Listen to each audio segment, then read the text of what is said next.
Star Tamil செய்திகள். முதலில் தலைப்புச் செய்திகள்.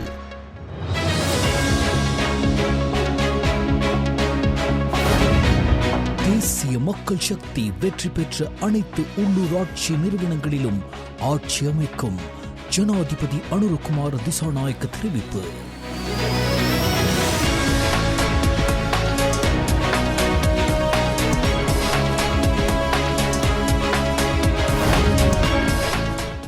தமது இயலாமையை நியாயப்படுத்தாது மக்களை வாழ வைப்பதே ஆட்சியாளரின் பொறுப்பாகும்.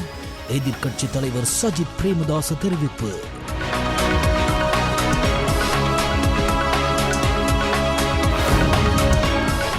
தேசிய மக்கள் சக்திக்கு பெரும்பான்மை கிடைக்காத உள்ளூராட்சி மன்றங்களில் எதிர்க்கட்சி ஒன்றிணைந்து ஆட்சி அமைக்கும் தீர்மானத்திற்கு முடிவு காணப்பட்டுள்ளது. முன்னாள் ஜனாதிபதி ரணில் விக்ரமசிங்க தலைமையில் நடவடிக்கை.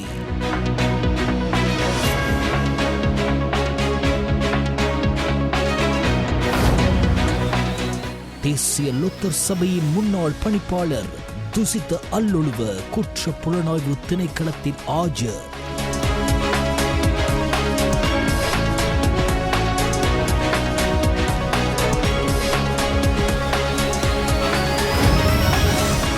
கொழும்பு மேயர் தெரிவுக்கு விசேட வாக்கெடுப்பு ஜூன் 2 நடத்த தீர்மானம்.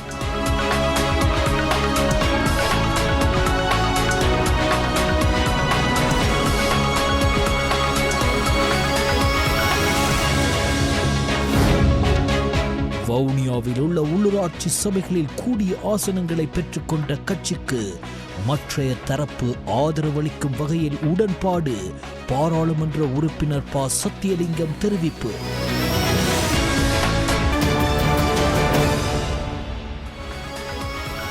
உள்நாட்டுச் செய்திகள். தேசிய மக்கள் சக்தி கட்சி வெற்றி பெற்ற அனைத்து உள்ளூராட்சி நிறுவனங்களிலும் ஆட்சி அமைக்கும் என ஜனாதிபதி அனுரகுமார திசாநாயக்க தெரிவித்துள்ளார். அனைவரும் பொதுமக்களின் ஆணைக்கு ஏற்ப செயற்பட கடமைப்பட்டுள்ளனர் என்றும், ஆணைக்கு எதிராக யாராவது செயற்பட்டால் அரசியலமைப்பு சட்டம் மற்றும் அரசியல் அதிகாரத்தை பயன்படுத்தி அந்த முயற்சிகளை தடுக்க நடவடிக்கை எடுக்கப்படும் என ஜனாதிபதி சுட்டிக்காட்டினார். கொழும்பு விஹாரமாதேவி திறந்த வெளியரங்கில் நேற்று இடம்பெற்ற மக்கள் விடுதலை முன்னணியின் 60வது ஆண்டு நிறைவு நிகழ்வில் கலந்து கொண்டு உரையாற்றும் போதே ஜனாதிபதி அனுரகுமார திசாநாயக்க தெரிவித்தார். மக்கள் ஆணை என்ற வார்த்தையை நன்கு புரிந்து கொள்ள வேண்டும். ஒரு குறிப்பிட்ட பிரதேச மக்கள் அந்த நகர சபைகளை 1 அல்லது 2 இயக்கங்களுக்கு அதிகாரத்தை ஒப்படைக்க வேண்டும் என்று நினைப்பவர்கள். ஏனையவர்கள் ஒருவர் அல்லது இருவர் இருந்தால் பரவாயில்லை என்று தேர்ந்தெடுக்க இயக்கங்கள் உள்ளன. இலங்கையின் முதல் முறையாக 267 பிரதேச சபைகளை வெற்றி பெற்றுள்ளோம். வெற்றி பெற்ற ஒவ்வொன்றிலும் ஆட்சி அமைக்கும் மக்கள் ஆணை எமது உரிமையாகும். இப்போது சிலர் கூறுகின்றனர் எமது மக்கள் ஆணை ரத்து செய்து விட்டதாக கூறுகிறார்கள். நான் இதை பார்த்துவிட்டு பாராளுமன்ற தேர்தலையும் சேர்த்து உள்ளூராட்சி மன்ற தேர்தலை கணக்கிட்டேன். 122 உள்ளன. எங்கே மக்கள் ஆணை ரத்து செய்யப்பட்டுள்ளது? அங்குதான் மக்கள் ஆணை உள்ளது. எனவே நாங்கள் மக்கள் ஆணைப்படி செயற்பட உறுதி பூண்டுள்ளோம்.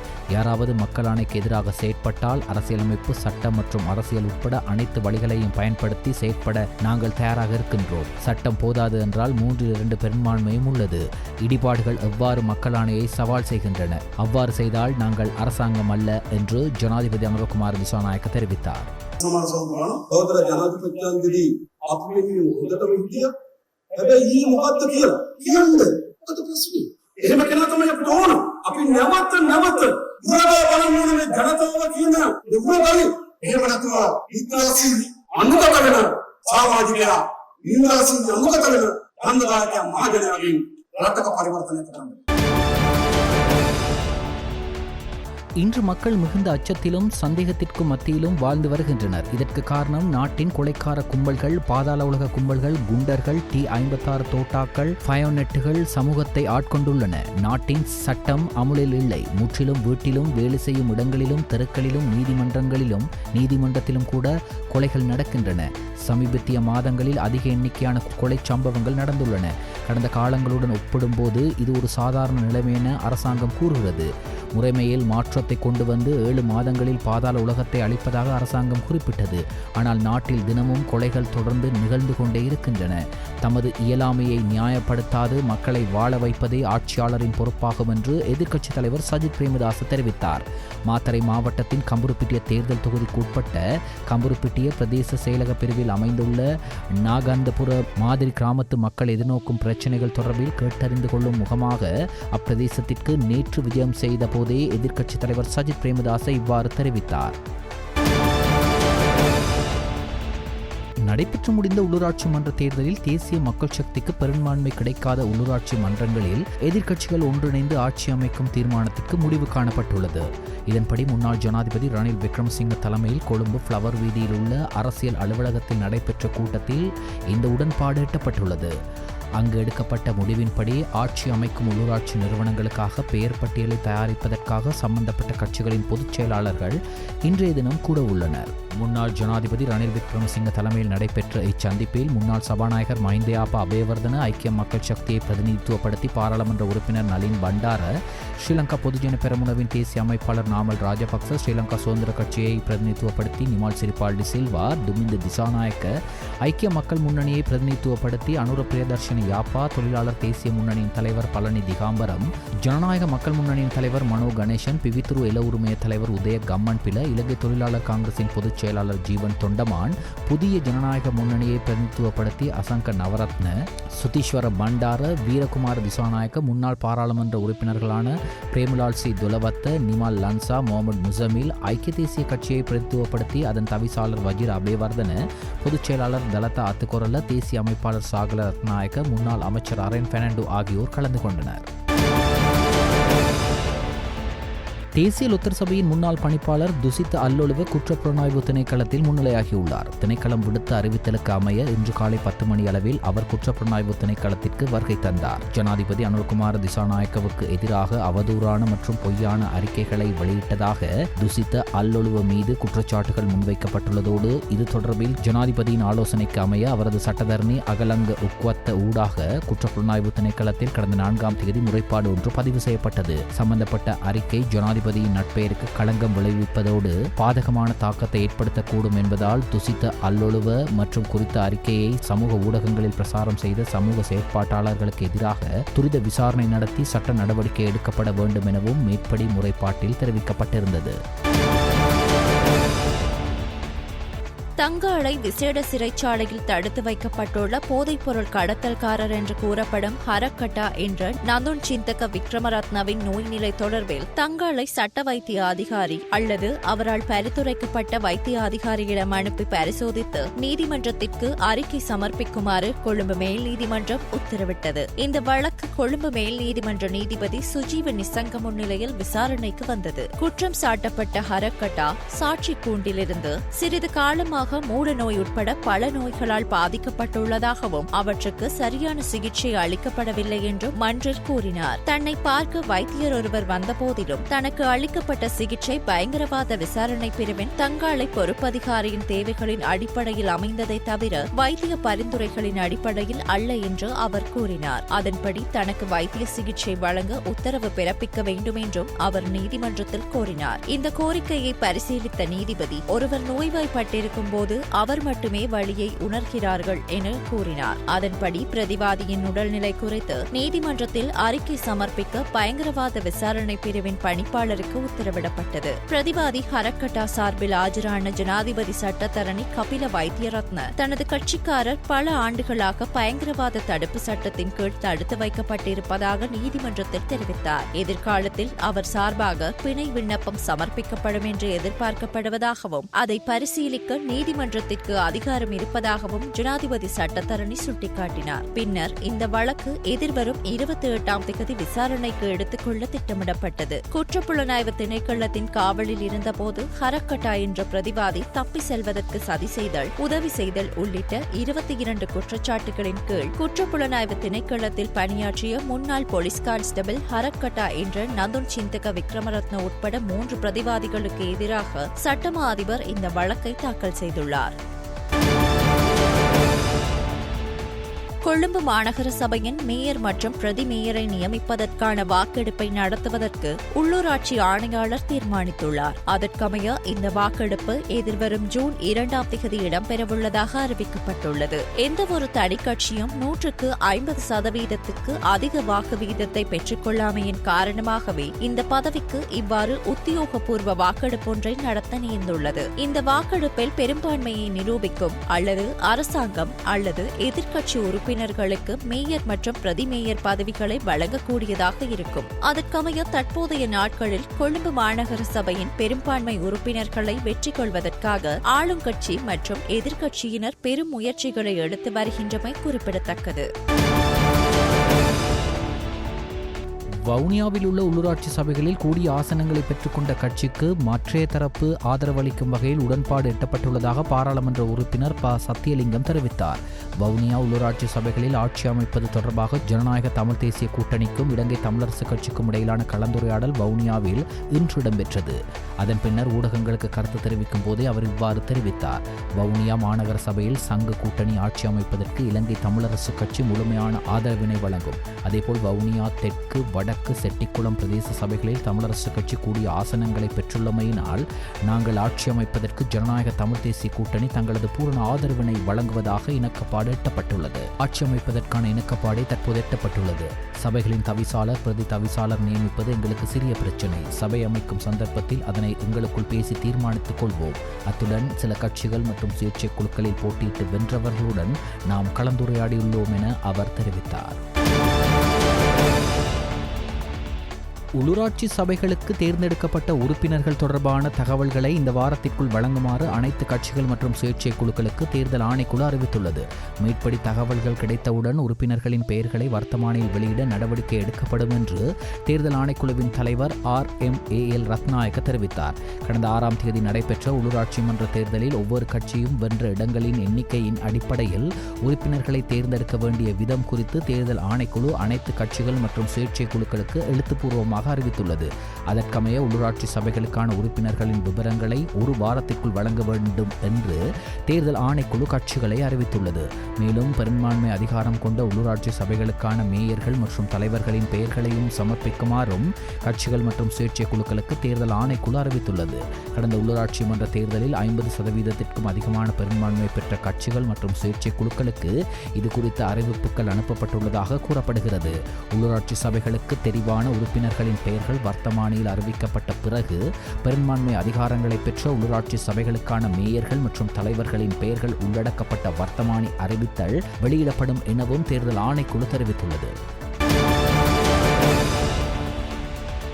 கொழும்பு உணுப்பிட்டிய கங்காராம விஹாரை ஜனாதிபதி அலுவலகம் பிரதமர் அலுவலகம் என்பன இணைந்து ஏற்பாடு செய்துள்ள புத்தரஷ்மி வெசாக் படையத்துடன் இணைந்ததாக நடைபெறும் வெசாக் பக்தி பாடல் இசைத்தல் நிகழ்வு 3வது நாளாக பிரதமர் கலாநிதி அர்னி அமர்சூரிய மற்றும் சபாநாயகர் ஜகத் விக்ரமரட்ன ஆகியோரின் தலைமையில் ஜனாதிபதி அலுவலக வளாகத்தில் நேற்று மாலை 6:30 மணிக்கு ஆரம்பமானது. வெசாக் பக்தி பாடல் இசை நிகழ்வின் 3வது நாளில் இலங்கை போலீஸ் இசைக்குழுவின் இசையுடன் பிரபல பாடகர்களான இலியாஸ் பேக், இமான் பெரேரா, புத்திக உஷான் மற்றும் இலங்கை போலீஸ் பக்தி பாடல் குழுவினர் பாடல் இசைத்தனர். அதே நேரத்தில் ஜனாதிபதி அலுவலக வளாகத்தில் வெசாக் கூடு கண்காட்சியும் நடைபெற்றது. ஜனாதிபதி அலுவலக வளாகத்தில் நடைபெறும் இந்த பக்தி பாடல் நிகழ்ச்சி இன்று நிறைவடைகிறது.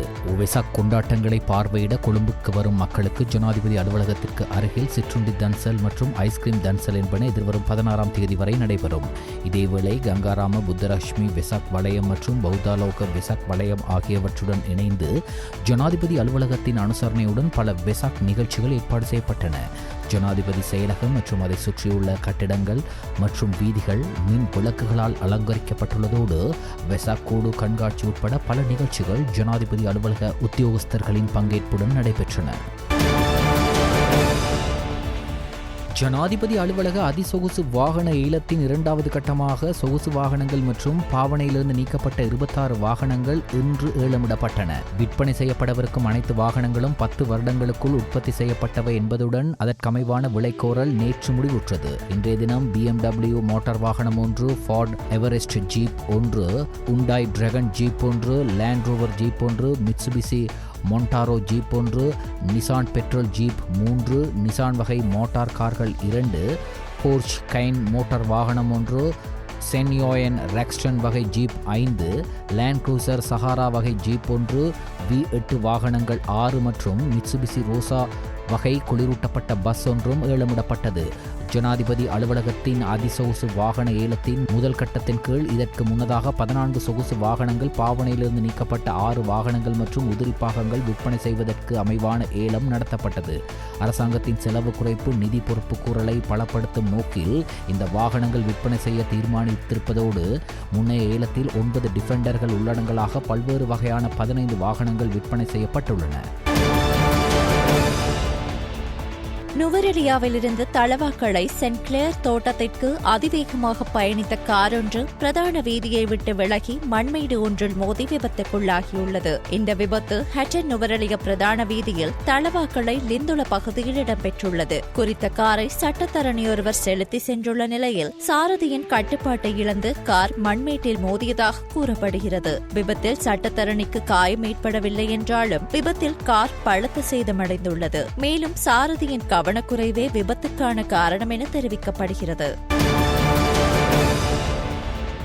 நுவரெலியாவிலிருந்து கண்டி நோக்கி சென்ற வேன் ஒன்று ரம்புடை பகுதியில் நேற்று பிற்பகல் விபத்துக்குள்ளானதில் பலர் காயமடைந்தனர். அவர்களில் சிலர் ஆபத்தான நிலையில் இருப்பதாக வைத்தியசாலை தகவல்கள் தெரிவிக்கின்றன. ஆபத்தான நிலையில் இருப்பவர்கள் மேலதிக சிகிச்சைக்காக கண்டி மற்றும் பேராதனை மருத்துவமனைகளுக்கு மாற்றப்பட்டுள்ளனர். இந்த விபத்தில் வேன் ஓட்டுநர் உட்பட 4 ஆண்கள், 10 பெண்கள் மற்றும் 6 சிறுவர்கள் காயமடைந்ததாக தெரிவிக்கப்படுகிறது. காயமடைந்தவர்களில் ஒரு பெண் மற்றும் 2 சிறுவர்கள் கொத்மலை மருத்துவமனையிலும் மீதமுள்ளவர்கள் கம்பளை மருத்துவமனையிலும் அனுமதிக்கப்பட்டுள்ளதாக போலீஸ் ஊடக பேச்சாளர் அலுவலகம் அறிவித்துள்ளது. காயமடைந்த நிலையில் கம்பளை மருத்துவமனையில் அனுமதிக்கப்பட்ட 3 பெண்கள் கண்டி பொது மருத்துவமனைக்கும் ஒரு குழந்தை பேராதனை மருத்துவமனைக்கும் மேலதிக சிகிச்சைக்காக மாற்றப்பட்டுள்ளனர். இந்த குழு ராஜாங்கனை பகுதியிலிருந்து பதுளை பகுதிக்கு சுற்றுலா சென்று திரும்பிக் கொண்டிருந்ததாக தெரியவந்துள்ளது. விபத்து தொடர்பான மேலதிக விசாரணைகளை கொத்மலை போலீசார் மேற்கொண்டு வருகின்றனர். இந்த ஆண்டில் இதுவரை நாடு முழுவதும் வீதி விபத்துகளில் மொத்தம் 965 பேர் உயிரிழந்துள்ளனர். ஜனவரி 1ஆம் திகதி முதல் மே மாதம் 13ஆம் திகதி வரை நாடு முழுவதும் மொத்தம் 895 பாரிய விபத்துக்கள் நிகழ்ந்துள்ளதாக போலீசார் தெரிவித்துள்ளனர். இதேவேளை இந்த காலகட்டத்தில் 965 உயிரிழப்புகள் பதிவாகியுள்ளன. போலீசாரின் கூற்றுப்படி அலட்சியம், கவனக்குறைவாக வாகனம் ஓட்டுதல் மற்றும் முறையற்ற வாகன பராமரிப்பு ஆகியவை விபத்துக்களுக்கு முக்கிய காரணங்களாக கூறப்படுகின்றது. போக்குவரத்து விபத்துக்களை குறைக்க நாடு முழுவதும் ஒரு சிறப்பு திட்டத்தை செயல்படுத்த போலீசார் திட்டமிட்டுள்ளதோடு மேலும் இந்த திட்டத்தின் கீழ் சாரதிகளுக்கான விழிப்புணர்வு திட்டங்களும் செயல்படுத்த திட்டமிடப்பட்டுள்ளன. எரிபொருளை ஏற்றி சென்ற கனரக வாகனம் ஒன்று நானோயாவில் விபத்துக்குள்ளானது. கொழும்பிலிருந்து வெளிமடை நோக்கி பயணித்த கனரக வாகனமே இவ்வாறு விபத்துக்குள்ளாகியது. விபத்தில் சாரதியும் உதவியாளரும் காயமடைந்துள்ளனர். கனரக வாகனத்தில் 2 தாங்கிகளில் பெட்ரோல் மற்றும் டீசல் இருந்ததாக தெரிவிக்கப்பட்டுள்ளது. இவ்விபத்தினை அடுத்து வீதியில் வழிந்தோடிய எரிபொருளை பொதுமக்கள் வாளிகள் மற்றும் போத்தல்களில் எடுத்து செல்வதை காணக்கூடியதாக இருந்தமை குறிப்பிடத்தக்கது.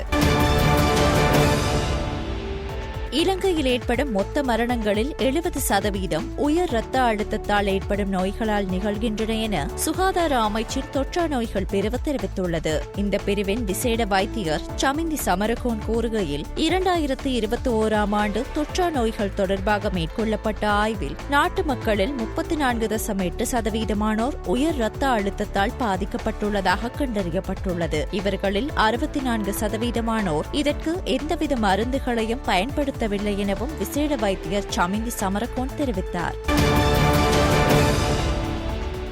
அமோனியா உரத்தை யூரியா உரம் என்று கூறி மோசடி செய்து அதிக விலைக்கு விற்பனை செய்ய உதவிய 12 சந்தேக நபர்களை பொலன்னறுவை குற்றத்தடுப்பு விசாரணை பணியக அதிகாரிகள் கைது செய்துள்ளனர். பொலன்னறுவை குற்றத்தடுப்பு விசாரணை பணியகத்தின் அதிகாரிகள் குழுவினால் சிரிபுர நகரில் விவசாய உரங்கள் மற்றும் விவசாய பொருட்களை விற்பனை செய்யும் நிறுவனத்தில் நடத்தப்பட்ட சோதனையின் போது இந்த கைது இடம்பெற்றுள்ளது. சந்தேக நபர்கள் 23 முதல் 53 வயதிற்குட்பட்ட சிரிபுர புலத் குஹுபிட்டிய மற்றும் மட்டக்களப்பு மட்டக்களப்பு பகுதிகளை சேர்ந்தவர்கள் என தெரியவந்துள்ளது. மேற்படி சந்தேக நபர்கள் கைது செய்யப்பட்ட நேரத்தில் பரிமாற்றத்திற்காக கொண்டுவரப்பட்ட 1565 உரமூட்டைகள், உரப்போக்குவரத்துக்காக தயாராகவிருந்த 5 லாரிகள் மற்றும் பல்வேறு நிறுவனங்களின் 13,585 வெற்று உரப்பைகள் அந்த இடத்தில் கண்டுபிடிக்கப்பட்டன. கைது செய்யப்பட்ட சந்தேக நபர்கள் தெஹியத்த கண்டிய நீதவான் நீதிமன்றில் ஆஜர்படுத்தப்பட்டு எதிர்வரும் 28ஆம் தேதி வரை விளக்கமறியலில் வைக்கப்பட்டுள்ளனர். பொலனறுவை பிரதேச குற்ற விசாரணை பிரிவு மேலதிக விசாரணைகளை முன்னெடுத்துள்ளது.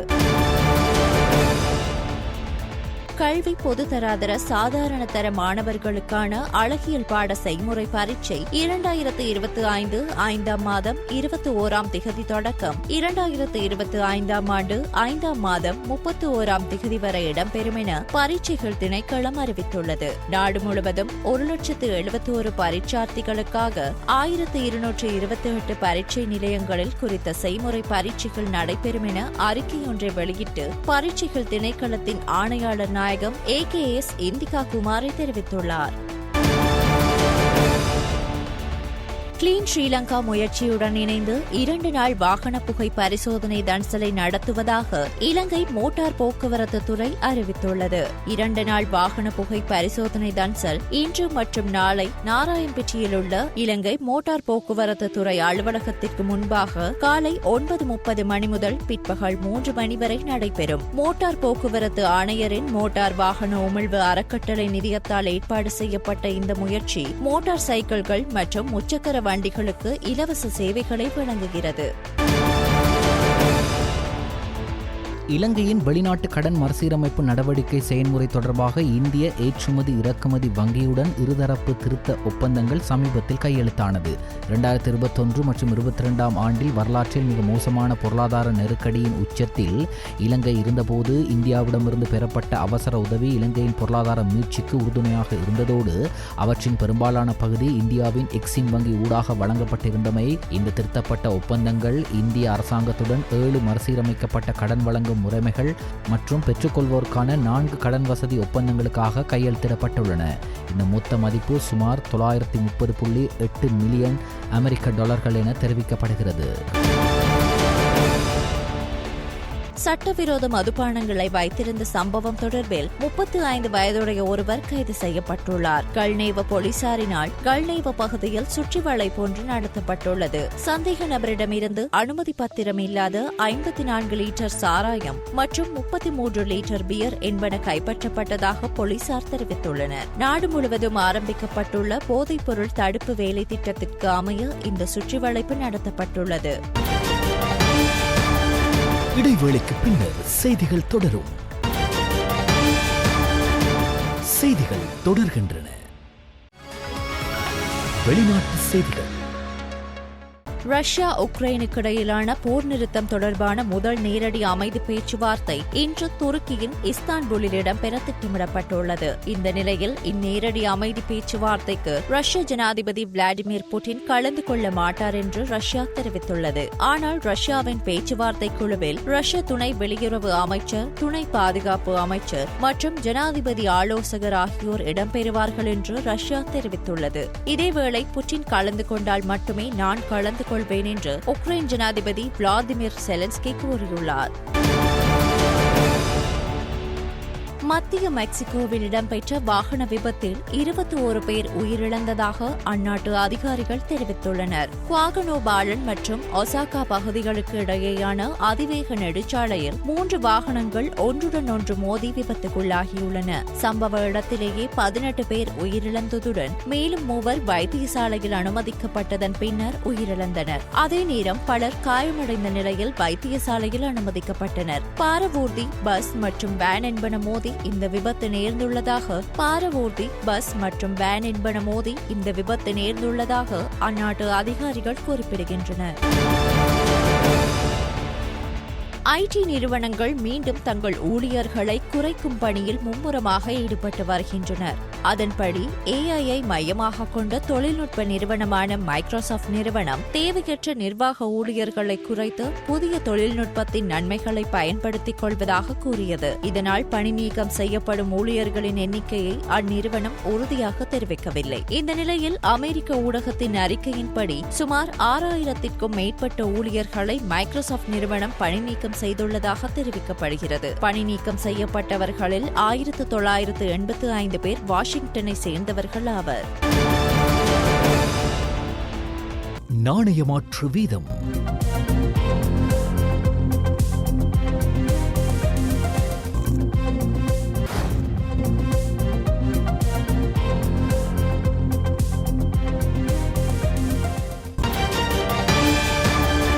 இடைவேளைக்கு பின்னர் செய்திகள் தொடரும்.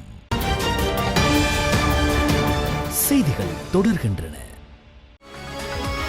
விளையாட்டு செய்திகள்.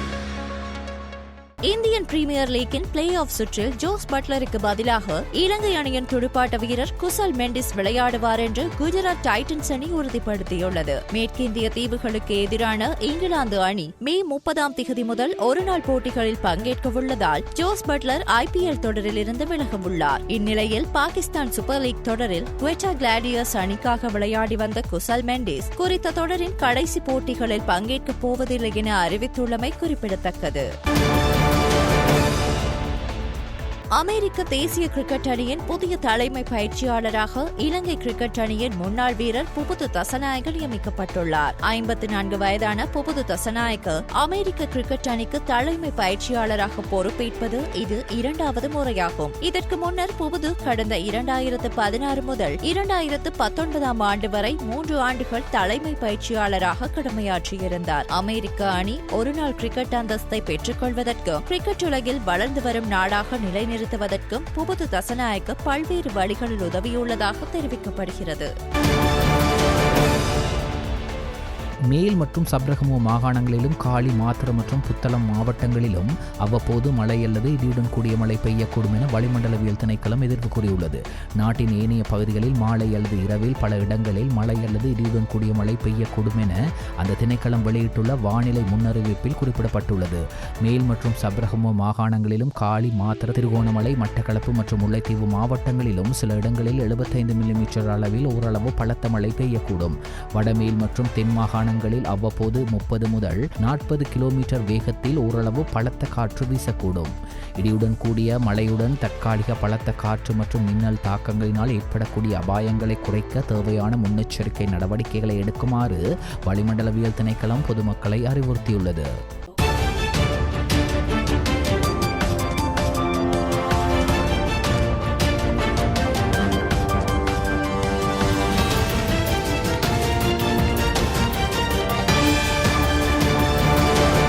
தமிழ் செய்திகள்.